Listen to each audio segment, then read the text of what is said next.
Të dashur miq, tani më kemi hyrë në 10 ditët e Dhulhijhes, ditë të cilat Allahu xhaleshanuhu i ka përmendur edhe në Kur'anin famëlar në kapitullin El Fajr,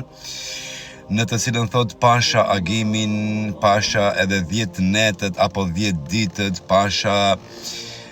çiftin dhe pasha tekun. Do me thonë Allahu xhaleshanuhu betohet në agimin, betohet në 10 ditët shumë me vlerë,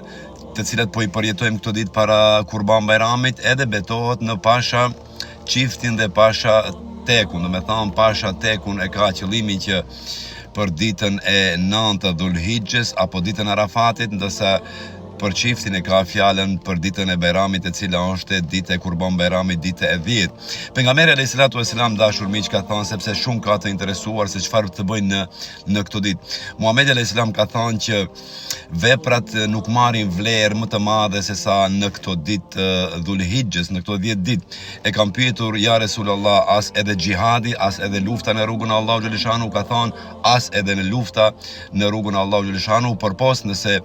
muslimani shkon me pasurinë dhe veten e tij dhe më nuk kthehet i gjallë prej lufte. Ndërsa pejgamberi alayhis salatu vesselam, për ata që kanë interesim dhe intereson se çfarë të bëjnë në këto 10 ditë, është mirë që të shtohen punët e mira, sepse kanë shumë vlerë ka Allahu xhaleshanu, të shtohen sadakat, të shtohen leximi i Kuranit, të shtohet namazi, i cili është shumë më i rëndësishëm, falja e 5 kohëve të namazit në kohën e tyre, falja e nafileve të ndryshme, namazit të natës, sidomos agjërimi në këto 10 ditë është shumë i preferuar dhe shumë i lavdëruar ke Allahu xhaleshanu,